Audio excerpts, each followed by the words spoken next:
Welcome to the Quiet Warrior Show, where we help top leaders find their pathway to incredible success and a lifetime of happiness. Here is your host, Tom Dutta, the Quiet Warrior.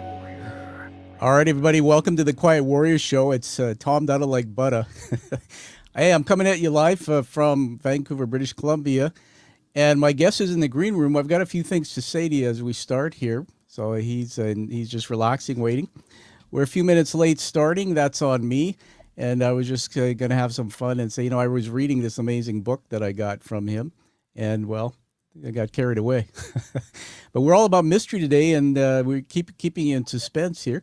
One of the things we're going to do is get into Plato's Garden. It's a new segment on the show. So you want to stay right till the very end before we hang up. This is live streaming the next generation of broadcasting. So we're on LinkedIn, YouTube, Facebook, and Twitter. And after the show, this will be produced into an international podcast, The Quiet Warrior Show, as well as a YouTube premiere video, which is just awesome because you get to see everything by video, which is much better than audio. And we're getting some great feedback on that part of the show. So I want to do something fun with you here and put another camera view on everyone. You can see me there. And just going to take Randy off the screen for a minute. All right, so you can see me. I'm waving at you here, and this is my in-studio camera. So I'm just going to do a little bit of an opening. If you've ever had Christmas where you're under the tree and presents arrive, I had a present arrive, and here it is. So this beautiful book, of course, it was in an envelope, and that envelope address was from way over another part of the world. We'll ask Randy where that is. What a beautiful cover. This is his new book, Cruel Lessons.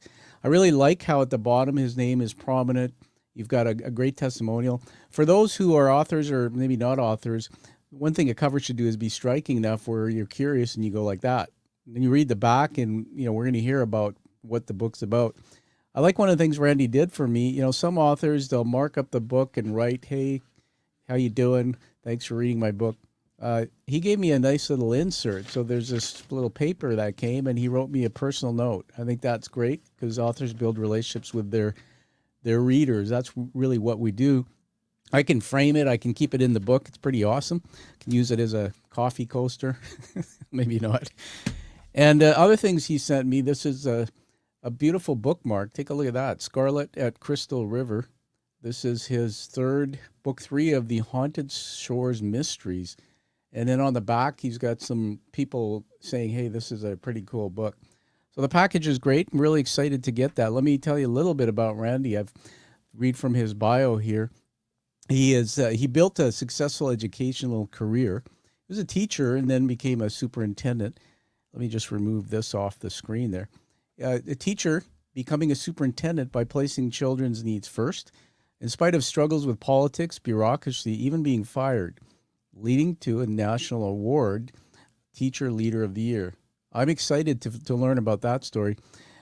I used these struggles, he says, confrontations with those in power, being harassed, getting fired, etc., into a series of best-selling and award-winning novels inspired by these lessons which address critical social issues such as racial injustice, human trafficking. Pretty cool. And in the book, I can tell you there's some threads of that. A little bit more about Randy. Not just an award-winning educator, author, and speaker. It's Dr. Randy Overbeck, so he's done some things there with schooling. He's turned his experience into captivating fiction. And again, a best-selling series, The Haunted Shores Mysteries. We'll hear a bit about that. He also is a podcaster, host, Great Stories about Great Storytellers. Sounds like a pretty cool podcast. I'm going to check it out. Please ask you to do the same. And in there, he reveals unusual and sometimes strange backstories of famous authors, directors, and poets. Sounds like I should be on your show one day there, man. A bunch of more things you'll see in the bio and the show notes. And I like this one here, caught my attention. As a Mystery Writers of America member, he's an active member of the literary community, mentoring emerging writers, participating in writing conferences such as Killer Nashville and the Midwest Writers Workshop. And he also has a multimedia presentation. He goes on the road, speaks a lot. I know this because we had to reschedule the show because of my schedule. And I asked Randy for dates, and he said, I'm traveling here, I'm speaking there. So this man is on the move, and he does a lot of great things. So now, having said that, I'm going to just bring him to the stage. Welcome, Randy Overbeck. Tom, I'm delighted to be here with you today. It's delighted to have you, and thanks for the present. Now, whereabouts do you live? I think I know the answer to that. I live in southern Ohio, a little small town called Lebanon, just north of Cincinnati, right near the Ohio River. So pretty much on the other end of the country from you, on the continent from you. Yeah, that's why I said way away, and that was an honor that book made it here. Were you born there? Is that where you born I originally? am I am from Cincinnati originally. I've lived several places, but all of them around uh, northern Kentucky and southwest Ohio. So kind of pretty much stay pretty much in this area. My family is very spread. I've got children in Atlanta and Florida, and I've got brothers in New Jersey and Michigan. So the family's pretty spread. But this has pretty much been my home for 70 so years or so. Well, and there you are. That was one of the questions you never asked in the show. How old are you? And he doesn't. Everybody just told us roughly 70 years. Don't you don't look at. There's something there. We got to find out what's in your water. I I have a surprise. We've added a new segment to the show called Plato's Garden. And so we're going to go into Plato's Garden right away, and it's something that we're having a lot of fun with. So just stand by, Randy. I'm going to bring something onto the screen here. So All right. let me add it to the screen. All right, everybody, if you're as you're watching this, you'll see this. For those who will be listening on audio, you won't, but you'll have to come and watch this. So there's a copy of Randy's book. So let me just turn the page here and put up a. All right. So 3, 2, 1. Well, welcome to Plato's Garden, everyone, and we're here with author Dr. Randy Overbeck, and we're going to have some fun doing some critical thinking. Now, let me give you a little bit of a background on this, Randy. Plato's Garden, I'm sure as a writer you might have a sense of this, was Plato was an Athenian philosopher, and during the classical period in ancient Greece, he was the founder of the Platonist school of thought and the academy from the word, there was an individual named Academus, so academia. So now you know the origins. And this was the first institution of higher learning in the Western world. And so if you can just picture, and I did some research, and somewhere outside of Greece was where this Plato's Garden was supposedly where Aristotle, Plato would hang out, and others. And you'll see the three words on the screen there, Randy? I Knowing, do. being, I'm doing a doctoral degree. I just started in London, and part of why this is in my show right now. And one of the things that I'm learning is that we as human beings we focus on what we call you know doing. We're doing what we do. Here we are. We're in our life, and we don't always stop to think and reflect and go deep behind that. And what's the knowing? And what about the being? Who are we? And how are the threads in our lives and the world connected? And how did we get where we are? So on the next slide here, we've got three questions, and I'll tell you how this is going to go, and we're going to just have fun with you here. Okay. These are this. If we were writing the doctoral, this would be first chapter called "The Influences of Context." So the idea here is we're going to just talk through three questions each at a time, and what we're going to get a sense of is really what's deeply behind some of your work. We're going to see where we come out of that. So, are you ready to have some chat? Yeah, All right. sure. That's great. Go ahead. Yeah. So you read out loud the question number one, Randy, and then I'll get you This going. question talks about macro and it says, what was happening in the world around you that may have influenced your public works? All right. So the first thing I'm going to say is give me a rough date. So when you were Well, that teacher and I you was transformed. I was a teacher from 72 Okay, to perfect. 82, 83, Okay, perfect. and that So includes both high school and college. okay, let's stop there. Excellent. You're doing really well. So we're going to start and say your public works, if you can agree, you transformed into this author and all these other things you're doing with the life work in about 1983. Would that be fair? 83 is when I began my career as an administrator. But yes, okay. Okay, so when did you actually end your Oh, career? when did I finish my career as Yeah, a yeah. 2011? Okay, so we're going to talk from the period we're going to focus on is roughly 2011 to now, because you're still Okay. creating what we call your public work. So the first question was, what was happening in the world around you that may have influenced your public works? So Randy, when you're doing this thinking, just tell us the world around you. Don't talk about your books and your work or yourself, but if you can, you think of the events in the world, just how it was during this time leading up to and when you started that work up till today. What That's was a going on? that's a very interesting question. Um, Even though 9/11 was pretty close to a decade old by that time, there was still a significant anxiety among the governing government, those Yep. in government, about the possibility of further terrorist activities. So Yep. there was a lot of that going on, and that directly influenced how I chose to write my very first book, Leave No Child Behind. Fascinating. So what we're hearing there, everyone, is 9/11, and I think everybody, when you say that, our minds or evokes our stories. Talk about other things. Was there during that time in the world? Was there anything else that stood out for you? Yeah, it was also one of the many times in my career, yeah, and in my lifespan, that teachers were being devalued. So there were significant attacks on teachers at that particular time. There were undermining of teachers in some segments of the public, not all segments, but some segments of the public. So that actually was what inspired me to decide to, when I craft my novels, to start with a teacher as a hero, Yeah, showing yeah. showing the characteristics of the best teachers I knew and putting them into the best characters. Very interesting, especially in the one sentence teachers and attack. That's sending my brain on a journey. Staying in macro again, the global.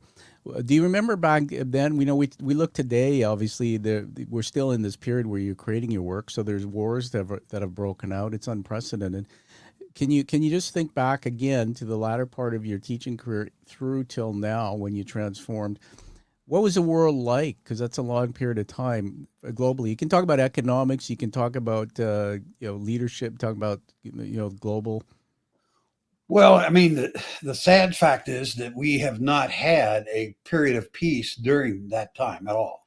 So Yeah. starting from 2002, I guess, 2000, from then on, at one point or another, we've been engaged at some way at war in the in the Middle East.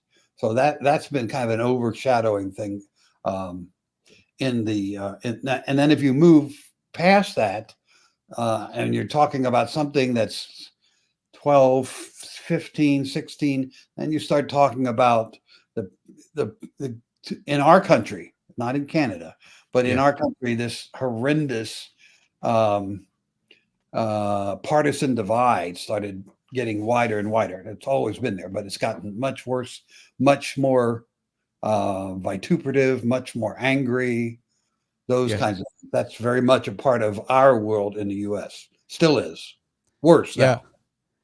Yeah. Thank you, Randy. It's interesting because again, I immigrated. I was born in the UK. And my father was in the military. My parents from Fiji originally. My grandparents India. Here, because of the media, and you have social media, and then you have all those back channels. The other level of media, YouTube and all. You're absolutely right. As I started growing in my public work, and we're shining the spotlight on Randy Overbeck, everybody, Dr. Overbeck, who's written great books and on our show today. Randy, things started seeping into my social media feeds and onto my radio show. And what I'm fascinated with is the culture in America, the culture in Canada, the cultures in Europe, all affecting guys like you and I who put ourselves out there creating public work. Very fascinating. All right, everybody, are you having fun here? Bit of the Twilight Zone, because what's coming next? We're going to go into the second question. So let me just back up again. Macro is global. Meso is your industry. So here, what we want to do is we want to focus on a few things that we learned from Randy's bio. Randy, I read it out loud there, but you were educator. You went from teacher to superintendent, and then you had some struggles. You mentioned politics, bureaucracy, being fired, and then now you transform your career into this author. And then if you keep going down that track, what was going on in the industry that you became part of, which I assume you could call it media, or you could call it, publishing or writing. So yeah, just start us there. Well, That yeah, I think the industry of I'll focus on book publishing. okay. Could talk about social media and all the rest of that, but book publishing was absolutely transformed over that period of time. So starting at 2010, maybe on up, from then on up. Yeah. At that point, there were multiple, I don't know because I have forgotten, maybe as many as 12 publishers. I don't know. I don't remember anymore Yeah. because if you discard academic publishing, I'm not going to talk about that for a minute, but because I was involved in that a lot, obviously for 40 years, but Yeah. in in other publishing, there were 12. There's now only 4 major companies. So if you want to get your books to the mainstream, to everybody else, you only have, in this country, you only have 4 possible outlets. And that dramatically transformed the pipeline that allowed authors like me, let me rephrase that, unknown, emerging authors like me, to be able to find some kind of footing. Yeah. The other thing that was happening at the same time was Amazon went from a struggling, almost bankrupt enterprise to this mega million thing, and it had effect on every industry. But I'm not sure there's any industry it's had more effect on than releasing of books. And it has caused this tsunami of books to be able to be released, because before you had to go through some, I don't know what the right word is, some channel, something that chose whether or not your book was worthy to be able to be out in public.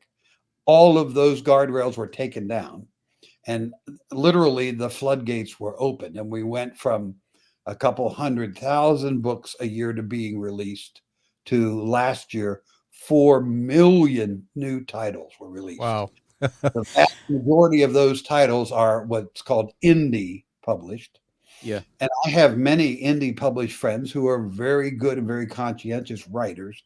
But Yeah. the sad fact is that the vast majority of indie published books are books that are not polished, they're not finished, they're not. Yeah. And so what that means in terms of the industry is 2 things. One, it made it nearly impossible for someone like me to make it through into those 4 major publishers. And 2, then my books, which are published by a small press, I'll talk about that in a minute.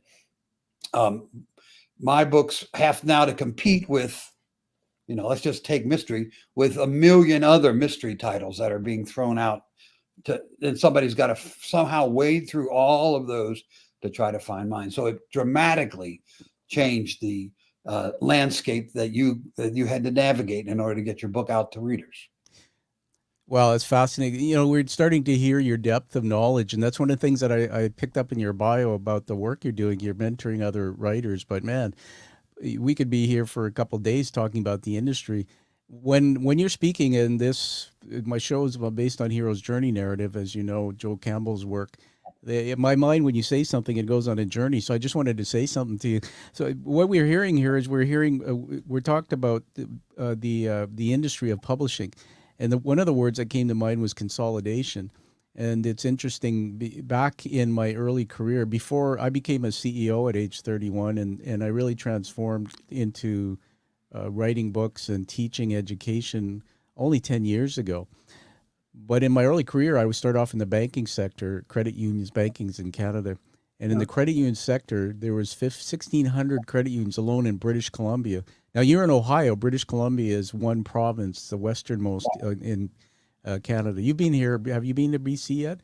I have been. I've been to Vancouver. Thank you. I mean, we're just a beautiful place to be, and we're on the Pacific Rim, so literally it's a port city. But what I was trying to say is we went from 1,600 credit unions. And I was in the industry. Every year there was mergers, consolidation. Today there's maybe some of the 5 big ones, and then some of these other small ones hanging on. So fascinating about the publishing industry, what I've learned through consolidation and things in my career, sometimes there's a lot of casualties that come out of that as well, and sometimes you lose the good. The other thing that I was thinking about was the indie piece. Maybe we'll talk about it in the next question. I've never heard the Amazon and struggling and almost bankrupt in a sentence, and I'm so thrilled and refreshed to have you say that, because wow, it really put me in a space that's absolutely true. I remember those times, and remarkable. Uh, I always think about the publishing industry and books. Somebody told me, Randy, that I don't know how many manuscripts are written a year, maybe a million or so. Hard to say. That authors will send them into the big publishers and they don't reply. So you can send out hundreds of letters. And then there's this India, and you're right. I've actually had some people on my show and picked up books of theirs where there's typos in it, and the structure of the book and all.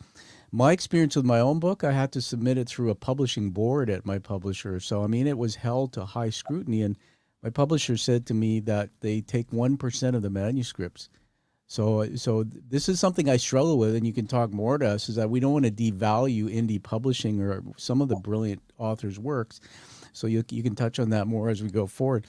So let's go into the mezzo still. So just last piece is flipping back to the part I'm very curious about, which was really the education journey. So, you were a teacher, superintendent, but you had this chapter where there's some dark stuff that happened. I want you to dig into that. And again, just not about you personally, but at that mezzo level, you would talk about things going on in that sector. Well, I will be real honest with your viewers and listeners. I when I moved from being a teacher and a college professor into the world of administration, I was an assistant superintendent or superintendent in 4 different districts. Yeah. And I did have some sense that there was certainly political dimensions to those jobs, but I will be honest, I was not prepared for the degree to which politics plays in those positions. You usually serve at the discretion of the board, which means that even though you actually come in and you get a contract, but your contract is either renewable or not renewable at the discretion of the board. And sometimes, when boards change, that's really what happened in my case, was that Yeah. the 5 individuals who brought me on, wanted me, nurtured me, wanted me to run this district. 3 of those 5, I think, or 2 of those 5 left, and the ones that replaced them had different values. That's what it came down to. Yeah. And where I have gotten into conflict was that I have always tried to make all the decisions that I've made from what is best for children. Um, Yeah. I don't want to. I'm not going to exaggerate myself. I can't say that I always did that, but my goal was whatever decision we're making, whether it was curriculum, whether it was technology, whether it was budgetary, is this the best given the confines that we have? Is this the best that we can do for kids? That was my first question, and the second question was, will it work with staff? Can the staff manage it? Is this something that it's reasonable to expect these individuals to tackle this, to take on this responsibility? And then the third responsibility was, can we pay for it? Can we afford it? Where I got into problems was in the third category, because my perspective of what we should be able to afford and what the board wanted was not. I'm not telling tales out of school here, but very often, first of all, I've been in districts that are not wealthy. Yep. And every district I've been in, except one was not, but the other 3 districts all had times where they fell on hard times. They didn't pass a levy. They didn't have enough money, blah, blah, blah. Absolutely. So when you do that, you have to cut, and it's a horrendous job. You're sitting there on a board deciding which people that you've worked with over the last 5 years are losing their job at the end of the year, that kind of thing. Well, where I got into the problem and what actually cost me my job was the board not only wanted, they did make a decision to axe programs that were more expensive, but served the most needy kids. Okay. And save programs that were also expensive, but serve the higher level kids. Yeah. It was a political decision because the parents of the higher level kids have more influence and they'll vote for levies, and the parents of the lower level kids were often single parents and they were not as involved. And so, so we got into some rather serious arguments about that. And and that's part of what led them to go, well, this guy's he is not the person we want to lead our show. Yeah. So Thank you for being transparent about that. There's so much packed in there, and I'm thinking about a personal experience from my career, going through similar things in corporate America, where I was a leader, especially at the C level. That one of my major roles. That I was talking to somebody yesterday about this same topic, about they're going through restructuring. They're in the education sector. They're at the university level, and one of the comments was, "Hey, because I had a meeting scheduled. I had an email saying, can we reschedule this? Because, we're going through these restructuring and you get the last minute, can you attend a meeting?" yeah. Randy, when I went through my career, I went through 11 transactions, I call it. If you look at my resume, I went through 11 mergers, acquisitions, and they all have some degree of frustration with decision making. And that's why I honor and relate to your story. In one case, I was the CEO of a Canadian company. The American company decided to strip out costs, and we ended up terminating a whole bunch of people. Yeah. And there was, and let me ask you this when we get into the micro question. For me, there was this tug of war with integrity and my values. And all my life, I had wanted to be a business leader at the high level. I had skills, but I just couldn't stomach some of the things that impacted people, impacted lives, like you're telling us about children and about people who need, and this kind of the world we live in. So amazing stuff you've shared with us there. So everybody, we're with Dr. Randy Overbeck, who's the author of several books. Cruel Lessons we'll talk about in a little bit. We're in Plato's Garden, and we're talking about sort of the journey and what's transformed. What are the threads in the macro world, the global world around Randy, the meso, his industries, and why did he transform after leaving education into what he does with writing books? So here we are at micro. What was happening in your personal life that may have influenced your public works? We already heard about the frustrations with the education sector, and then the job shifted. Go deeper. Tell us more. What else was going on? I mean, you got a family, you got a wife, you got hobbies, you've got other interests. Well, what made this really very difficult personally was at that point I had two children in college.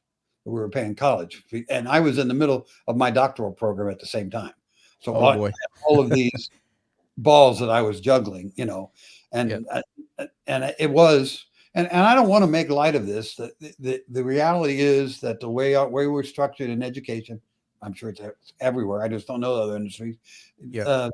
That reduction in staff and having to cut, that's just a reality. And I acknowledge that. I understood that. I just took umbrage with how they were making decisions of which things or which programs or which kids are more important than other kids. Yeah. That's so I decided to make a stand, recognizing that I know at the time that would cost me my job. Probably not. I probably wasn't 100% aware of that. I wasn't Yeah. that sophisticated at that point. Would I have done it anyway? Yes, probably. My experience has been that it is really true. When God closes a door, he opens a window. And my windows that he's opened has always been better than the door that got closed. So I love it. That doesn't mean I'm not terrified when I'm on the end of the closed door, on the inside of the closed door. I still was. Yeah. But This saying about God opened a door. I've had some deep talk, virtual talks about my brain injury 5 years ago and the journey back from it. At the height of everything, I fall in a bathtub and lose pretty much everything. My cognitive ability to walk. If you were talking to me back then, Randy, I couldn't get words out. My brain was latent. I still have double vision and photophobia, light sensitivity in the studio, all this. And I tell it, and I kind of laugh at it, but man, I dug deep and I found my faith again. This is another story I might have you back to talk about. But I denied my faith in my childhood, given I come from a home of an addicted parent. But there were doors that opened, and if I was to spend time about what are you doing now in your life, Tom, things are incredible. The discoveries through that. I remember when I first got downsized, one of my first major downsizings as a C-level executive, they handed me an envelope and somebody said, "Fueling your future," or "You've just been given, we've freed up your future." And I talked to a lawyer. Yeah, I know. Tell me about it. I was young and I talked to a lawyer and I had a daughter on the way. I'm just married and I had a big paycheck. It just disappeared. And I know you're nodding. And I the understand. yeah, and I remember at that time, man, I remember the guy sitting across from me. He's a friend and a lawyer. He said, "I know you can't see this now, but he said there are so many people caught in this treadmill of work misplaced. They don't want to be there that would want to trade seats with you right now." And I'm going like, yeah, what a bunch of BS. But as I went through that transition, the doors opened, Randy. I needed to be put out of a situation I really didn't want to be in. So I think your story is so inspiring. Let's talk in the micro still about you. Just quickly touch on this. How going through something like that, I know from my own experience, we always forget that the wives and the kids, but particularly the spouses, go through it with us. And it's very stressful. Just tell us about how, marriage and health, how you navigated that during that time. And then Well, get into, yeah, yeah, my wife was, I happened to be ill at the time this happened too, so that didn't help her. But oh my goodness. she recovered well, and my wife tends to be a worrier anyway. She's Yeah, one of these wonderful women that take in worrying like other women used to take in laundry, that kind of stuff. But yeah, yeah, I think probably, Tom, if I look back, I was trying to put up a very brave front, saying, don't, we could do this. I have this option, this option, this option, this option. And she was terrified, going like, "Oh, well, fine, but where are we going to get food to feed yeah, our kids, yeah. and how do we pay the mortgage for that kind of stuff?" That was a stress on me. I mean, I was very fortunate that I was actually very early. I started getting a couple of job options, and as I mentioned, what I ended up choosing, or maybe what chose me, was a district that needed me much more than the one that I was leaving, Yeah. and whose bureaucratic structure was much more supportive of my philosophy about kids. Yeah. Those. I, so I would. The one thing that's different from my story to your story is, even though I went through this a couple of times in my career, I was always certain that my goal was to serve kids. I just, Amazing. I, that never, that part, it didn't, I didn't, when this hit me, I didn't say, well, maybe I should be selling insurance. Yeah. My brother is a very successful insurance. Maybe I should be selling real estate. I have always been committed to serving children at one level or another.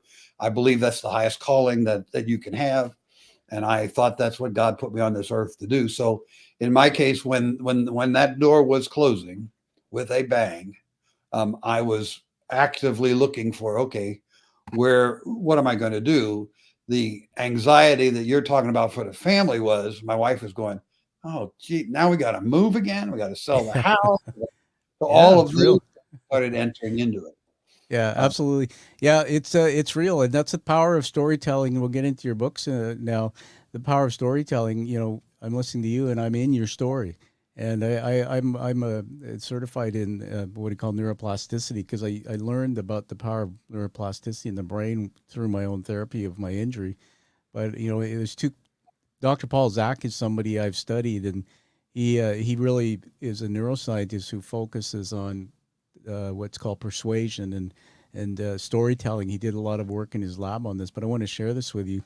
That Paul, there's two chemicals that release in our brains when we're engaged in listening to a story. One is cortisol. Cortisol is the stress chemical, but cortisol is not bad. Cortisol is sort of like I'm reading Randy's book, Cruel Lessons, and I'm on the edge of my seat like this. Like I want to know what's coming next. Is there danger? Is there hope? Is there happiness? Where is this plot going? It's kind of exciting. If cortisol is too much, then it turns into distress. We know. But then right. comes along the protagonist and then the antagonist in the story. And then there's something that makes us feel there's hope. And that's where oxytocin releases. And oxytocin is a chemical that creates empathy, it creates connection. And authors that tell stories, do public speaking, and write like you, I love this book. Those things were happening in my brain throughout as my brain was being hacked. And that's why I delve in and I couldn't put the book down. So I really want to honor you for your talent, my friend, because I wish I was in your world when you were teaching and educating, because I'm pretty sure you would be telling some pretty cool stories to your students. Let's just wrap up here, everyone. So we're going to leave Plato's Garden now. So let's give Randy a round of applause. We laughed at you right there. There we go. Wouldn't be the first time I was that. Randy, that's the second time I've done that. I did it on the last show, and because I have they're doing vision therapy, and I can't see peripherally as well. I'm working through double vision. I have my soundboard, and I hit the wrong button, so we'll edit that out. That's okay. Or maybe one of your gifts to us is sometimes you got to laugh at the world, right? So we can figure that out. Just laugh at yourself and the world. Yes. Laugh at yourself in the world. So thank you for being in the beautiful Plato's Garden. That was one of the best segments I've done because we took us through. Can you see the power of that kind of thinking, though? It's called critical thinking. We learned in less than 20 minutes about the why behind and all these threads of your story. I never would have gotten that picking up your book. So thank you for honoring us.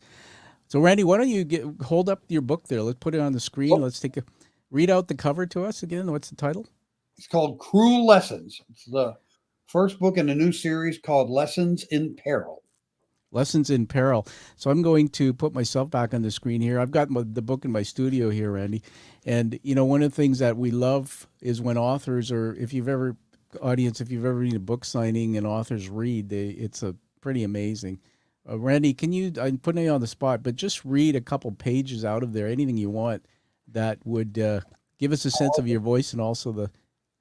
No, I wasn't prepared to do that, but the part that the publisher chose to put in the front of the book, which is actually something that occurs in the middle, is one of the, as you know, is one of the scary or pivotal times in the book. So I'll just do that part because it's easy, and I know that your readers will appreciate that. So just before you start, we're going to set this up so I can edit out the dead space. Tell me the page first you're going to be on. Oh, I don't know. It's on the front of the book, so I don't remember exactly where it comes from.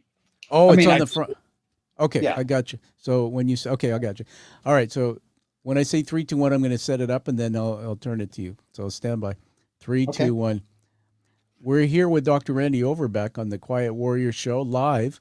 And, well, it's an honor to have an author on when they read a part of their work. I'm in studio. You can see on the action cam I've got Cruel Lessons. It's an amazing book. I've read it. I'm going to reveal a review.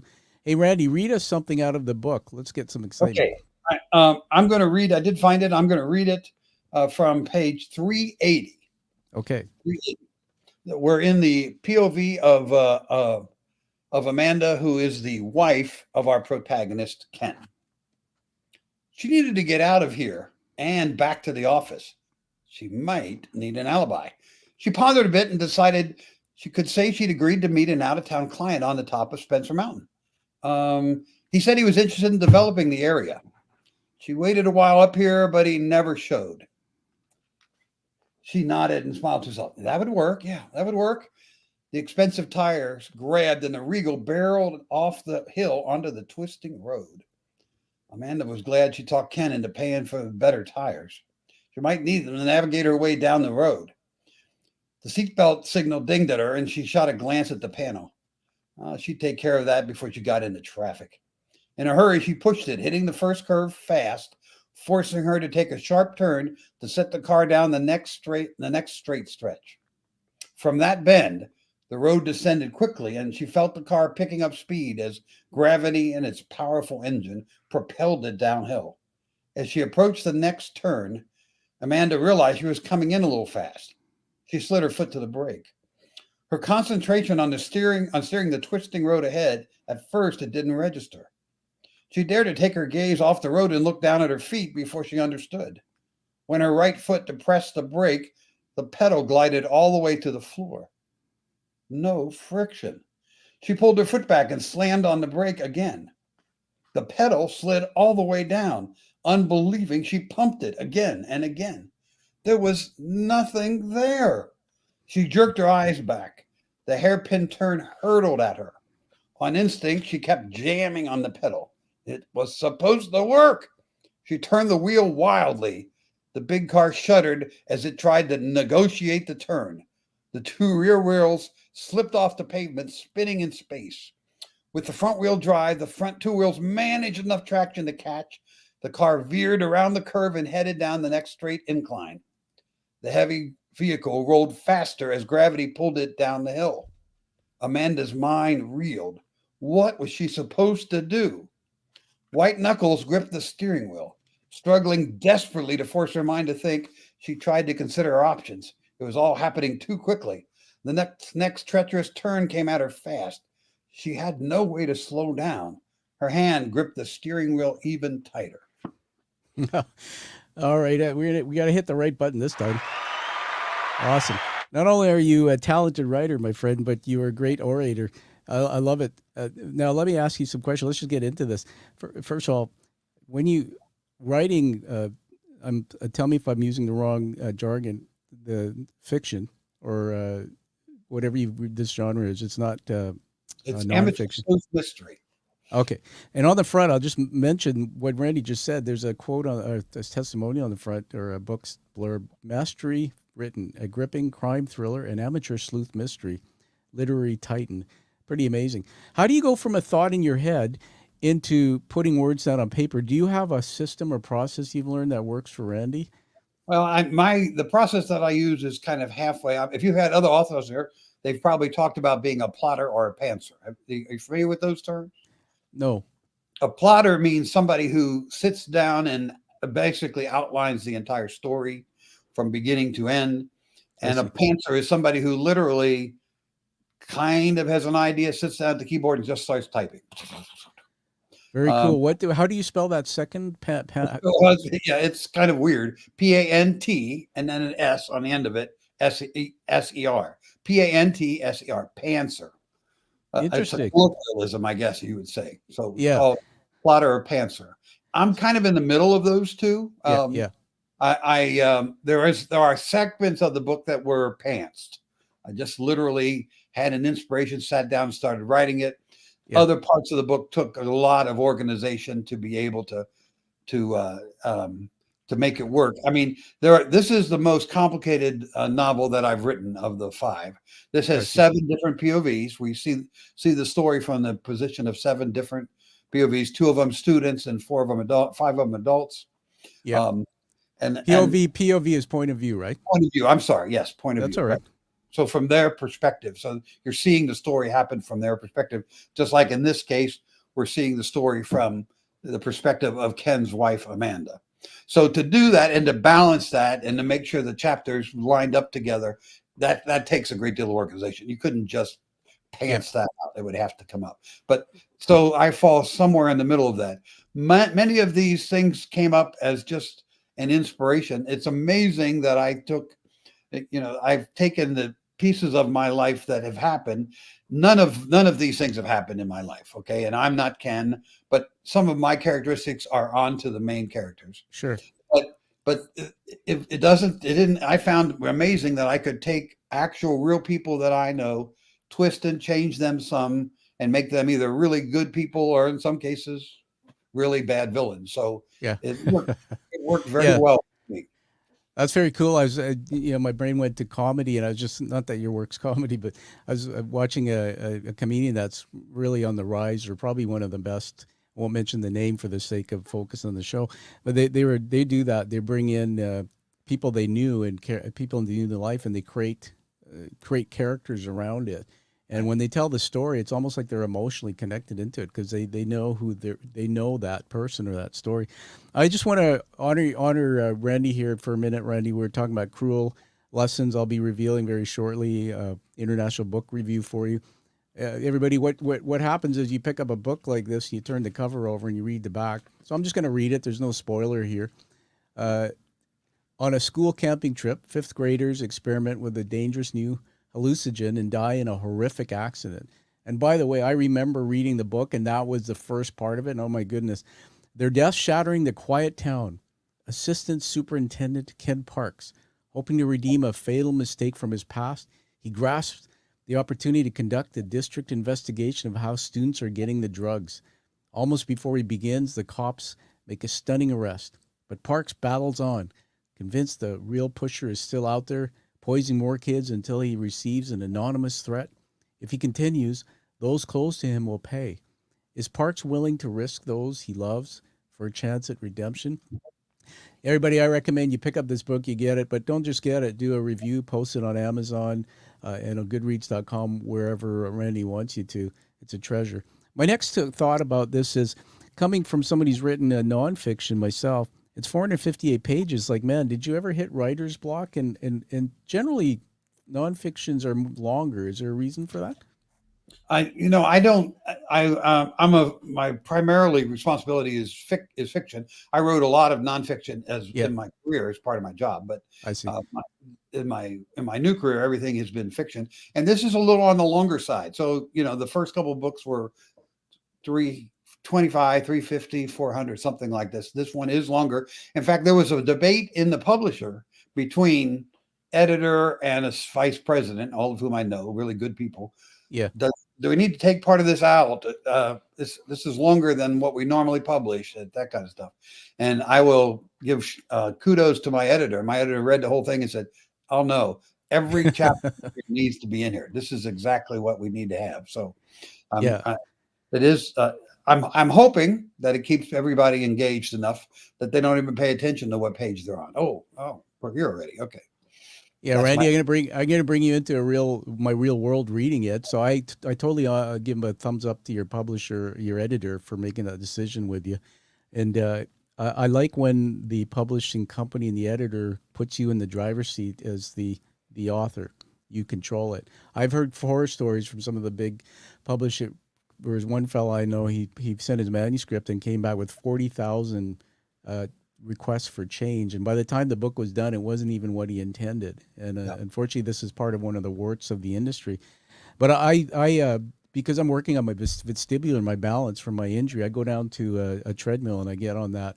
And I love the Kindle version, so I bought your Kindle version, and I put it on the treadmill, and I'm immersed. So I have this goal of 30 minutes on the treadmill. Now, somebody like me, because of my injury, if I stand on a treadmill, the feeling is the world around me is not moving, so I have trouble balancing, and I really have to focus. Yeah. And so I hate going on the treadmill, Randy, because it's like 5 minutes is like a lifetime. But I put your book on, I started reading it, and 30 minutes, and I'm not embellishing, it flew by. And in fact, that day I have a tracking watch. I did 45 minutes on the treadmill. I didn't fall off. I didn't have any.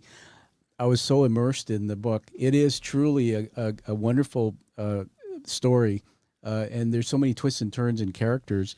Even for my brain, it challenged me to keep it all in sync. But it's very well written. I like the structure of it. Let me ask you another question from your bio. You talk about social issues that you've weaved into your writing. Just talk about any of those briefly, but tell us, why have you chosen certain social issues, and what might one be? One in this one is about the drugs, right? Right. Well, I will tell you, I want to give credit where credit is due. I was inspired by another mystery writer. Her name is S.J. Roseanne, writes really good mysteries. And she was speaking at a conference that I was attending. And at the conference, one of her lines was, and I wrote this down and I've never forgotten it. Nonfiction is about reality. Fiction is about truth. And her argument was that even though you're telling an imaginary tale, readers should get real truth about the real world from what they're reading. So that has been kind of a guiding principle of anything that I write. So in this case, the truth that I'm centering on is about the dangers of youth experimenting with drugs. Purposely, I chose not to set the story in the present. I set it in '95 for a very specific reason, from an organic writing reason. But the other reason is that I didn't want to get into the politics of border stuff and all that kind of stuff having to do. So by putting it in the past and using that as a metaphor for what's going on, I'm hoping that truth is able to be realized more easily than if it was in the present. Yeah, I really appreciate. Sorry, Randy, go ahead. No, go ahead. That's all right. I really appreciate that. I'm just holding this up again on the action cam in the studio. I like the structure, but also the size of the font. It's just big enough and not too small. I really enjoy that. I almost like I can read a page and I'm on to the next page. There's comfort in the way it flows in terms of how it's laid out. I agree with you, my friend. I have to say to you that I hate reading. Shouldn't use the word hate, but I used it. I don't like reading books that bring in politics and all this other garbage. Especially one of the things I'm really focusing on in my doctoral right now is because I'm looking at my public works and kind of tearing them down. Is this responsibility that we have? Like your feedback on this, when you become an author, in the word author is you're an expert on something, on the concept. You become an authority, and people don't know what they don't know. So we look into the media now, and there you hear things like fake news, and people hear opinions and opinions. They don't understand what truth is. Authors have such authority and such responsibility to put out works because you're changing my life when I'm reading your work.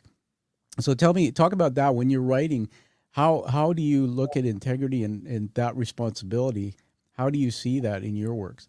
Well, what I try to do, first of all, I will share with you that for each of the issues, each of the social issues that I decided to weave into my novels, I'm not an expert on any of them. So I have to spend a lot of time researching and making sure that Love I it. get the details right about whether I'm talking about racial injustice, which is in the first book in the trilogy, Blood on the Chesapeake, or the second book that dealt with human trafficking. I was amazed how much I did not know about the world of human trafficking. So I really work to educate myself on those issues. And in this book in particular, I've gone much further. So I want to make sure I get this plug in this one. So this book, I'm actually partnering with a national drug prevention for youth group. They're a nonprofit out of the West Coast, and they provide, it's called naturalhigh.org. Mm, All one word, naturalhigh.org. They provide resources for parents and teachers to talk to their kids about drugs. The resources are evidence based. They've done the science, they've done the research to make sure these things work. yeah. And they provide these resources to parents and teachers free. There's no cost. Wow. So I'm actually giving a portion of the profit of every book I sell of Cruel, every copy I sell of Cruel Lessons to this organization, and I'm partnering with them on that. That's how much I believe in this, because the Yeah. only real way out of this drug problem we have is communication. We're Yeah. not going to choke off supply. We're not going to kill demand. All that stuff is part of the human DNA. So if you, and I'm talking about children here, you need to educate, talk with kids in a way that makes sense, that will help them make good decisions. Wow. Yeah, I just love that. I wrote down on my paper here in the studio, the naturalhigh.org. I'm so blown away by this purposeful work you're doing. I enjoy so much hearing that you're bringing science-based, I think you said evidence-based resources. I mean, this is a book not just a story, but you're actually trying to make an impact in society, and you're doing it in such a creative and responsible way. I just want to honor that. It's interesting when we talk about children. I wrote down the word purposeful because that's who you are. You were telling me earlier, and everybody, if you just joined us later, Randy was saying that he's always known that his purpose was to serve children.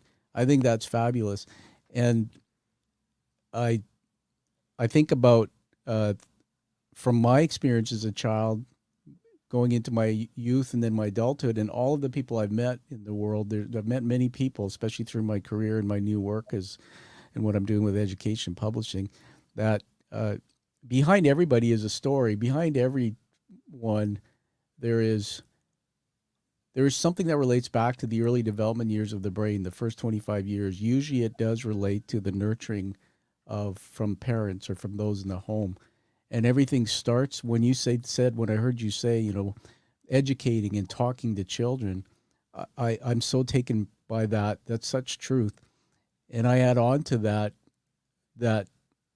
if we can understand that sometimes it's just that one little word we said to a child when we were angry, you're stupid, or we're fighting with our wife, maybe we're drinking too much, and the child's brain can't separate truth it takes it all in as I'm bad, and they're through maltreatment the brain actually can underdevelop itself to deal with stress in life, and that's why I really like some of the things that you're doing here with this work for children and the social issues. You may have heard of I hope you have, the writer Patrick Lencioni. I don't know if you've heard of him. He wrote a book called several books, but because I was in business, Randy, I was reading some business books by him. One was called the Four Temptations of a CEO, and then the other one was the Five Dysfunctions of a Team, something like that. Okay. Anyway, I think, Yep. yeah, my father wrote a book too. He was a teacher, actually. He had British Columbia Institute of Technology, so he was an educator. I think I took after him with my writing and teaching. And my dad used to say, I can't read a book because everything bounces all over the pages, and might be a little bit of ADHD, might be a little bit of dyslexia too. And yeah, and I would read a lot of books, and I still struggle. I read them, but I just am all over the place. And yeah, sorry, my memory, sometimes I lose my train of thought. Where was I going with that? So Lencioni, when I found his book, I remember being on a business trip in a hotel. I read it in one sitting, and I went, "Whoa, what was this?" And he wrote his books as fables, so he wrote it as a fable, and that's why I've turned to your style, your type of writing here, because again, in fables, there's characters, story, connection. Those two chemicals I talked about in the brain. I find that facts and figures doesn't work. And this reading your books, particularly going on that journey in the story, is just amazing. So on that note, now I just want to honor you with something. So we're going to put it back on the screen, and everybody, if I had the drum roll here, Randy, we'd have that on too.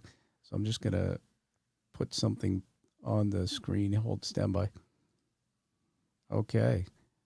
So I'm going to reveal something very special that I'd like to honor you with here. There it is.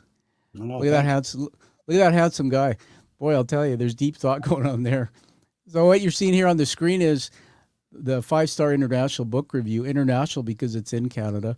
Everyone, if you buy a book on Amazon like I did, even though Randy sent it to me, when you post a review on Amazon, it finds that you made a purchase, and it tags it as a verified purchase review, which adds to the level of integrity.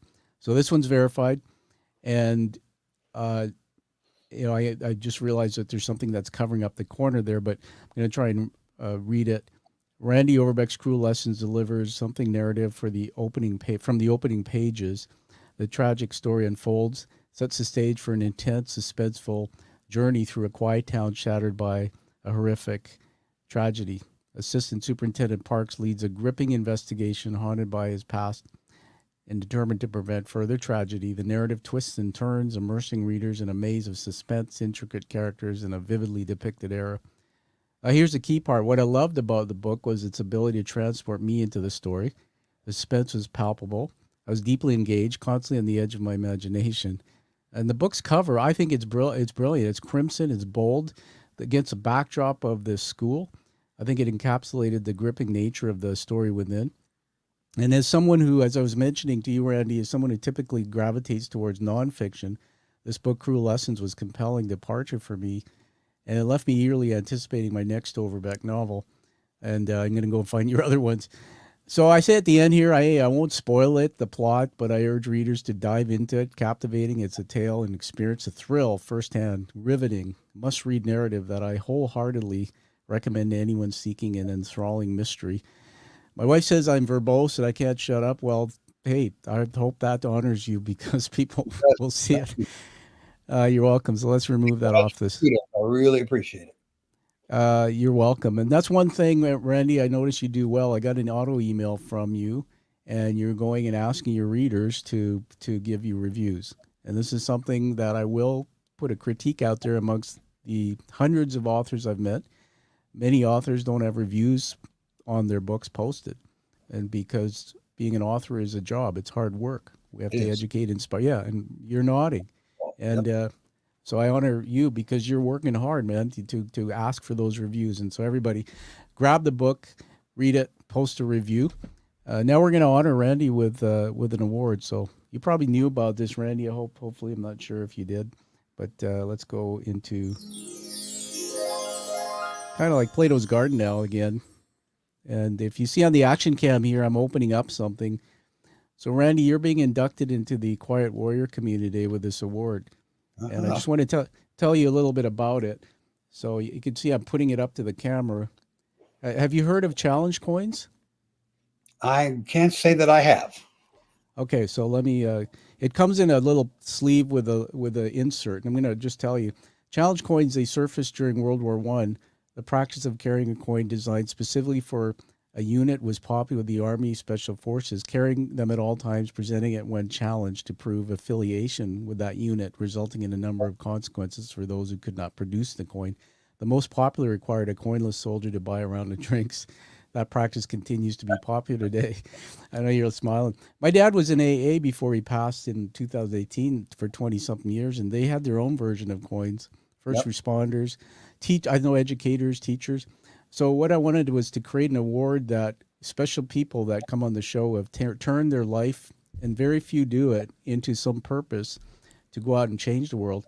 So the front is the actual show itself, the image, and it's hand-painted and crafted and raised, but what's on the back is it's Joseph Campbell's Hero's Journey narrative. And it's such a detail part of this coin.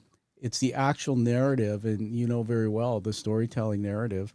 And the whole thing behind my show is narrative storytelling. And so there it is. You're about we've interviewed from all around the world about 260 people, and less than 40 of these a year go out, Randy. So when you have it in your pocket, I want you to know that you are in that upper group of people like yourself who are doing amazing work. So congratulations. I'm very humble. Thank you very much. You are a humble man. So let me read out the last thing here off my paper. I don't script these. They go down on my paper, everyone, as I'm interviewing the guest. Words that honor Randy. These are leadership words out of my head. First one is integrity. So you're a man of integrity. 2 is inspiring. You inspire me. I want to stay and learn from you actually a bit more about writing. 3 is trailblazer. Blazing a trail, and what you told us about how you're tying in resources and things to your work. Fantastic. And the 4th one, purposeful, because you've got a purpose, serving children, and you're doing it. And I'm so honored to have met you. So congratulations. Tell us where people can get a hold of the book. You also touch on these multimedia presentations. There's a couple of cool things you do and conferences. Okay. Well, I will share. Let's make it easy. The best way to get a hold of anything about me is at my website, which is very simply, it's if you're viewing this, you're seeing it at the bottom of the page, but if you're not, it's just www.authorrandyoverbeck.com. Couldn't be simpler. You have I have universal links on each of the books, which means that wherever you like to buy your book, you can go to Amazon, Barnes and Noble, Kobo Books, Apple Books, whatever. The link is to that particular book is on there. You have a way you can learn about and even request a schedule of one of my presentations. I actually have a couple of presentations. The one that goes with the trilogy is called Things Still Go Bump in the Night, and it's a discussion about the role that ghosts play in our culture in general, and how I use that information as part of my books. The newest one that I will actually only be giving it for the second time tomorrow is called Everything You Want to Know About Publishing But Couldn't Care to Ask. So, and it talks about some of the things we've gone into in kind of a fun way. I do it a little differently. My presentations are interaction. So I do have them do question and answer, see if they can guess how many books are published a year, how much an author makes on a book, those kind of, how long a day do people read? How many minutes a day do people read? Okay. Now you're teasing me. Okay. What's the answer to that? In the US, according to the study in 22, 18 minutes. My goodness. Goodness. That is wonderful. So tell that's all available on Randy's website. Randy, this course. Yep. Is this this one you were telling us about just now? Is that a virtual thing? I have done them virtually, but I prefer to do it I've done them in 10 states all over the United States. So whenever I travel, I extend invitations to groups and organizations in that area and very say, cool. if you're interested. To date, I've done about 150 of these presentations. So Congrats. That's amazing. Congrats. What great wisdom and knowledge to share. We'll have to talk again about finding a way to get you up here in Canada, because if it's not virtual, unless I come down to the U.S., I've got some friends in Ohio too. One of them is a professor at a university that gives me reason to come down and meet you. So on that note, on that note, can I do one plug before we leave here? You can. We need to talk about my podcast. I want to get that in. Please. So, Great Stories About Great Storytellers is exactly what it says.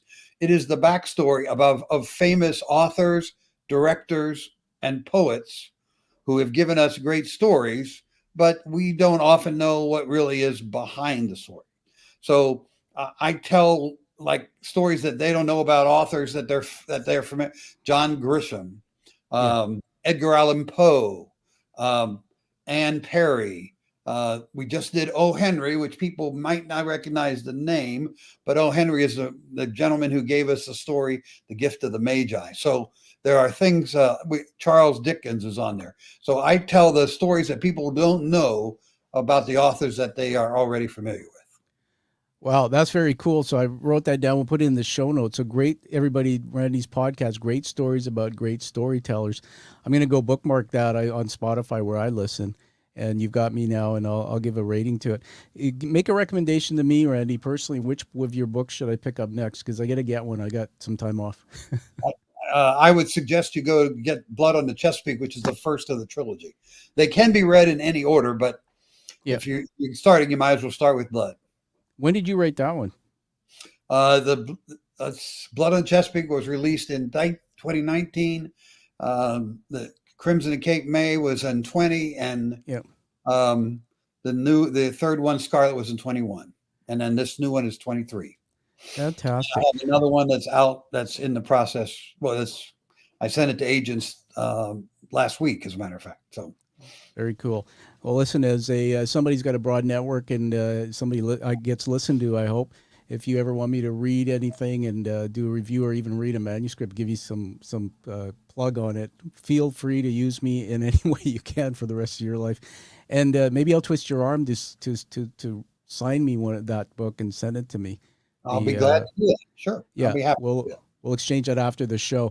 Everybody, let's wrap up here.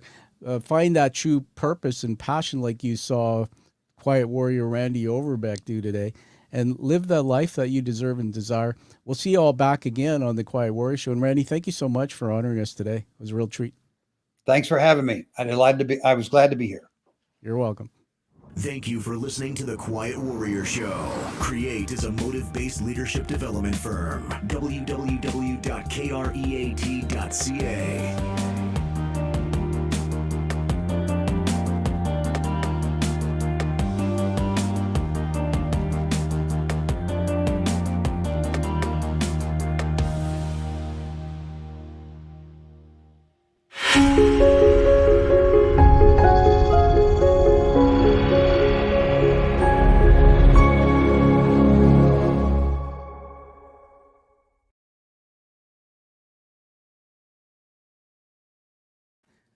We're still on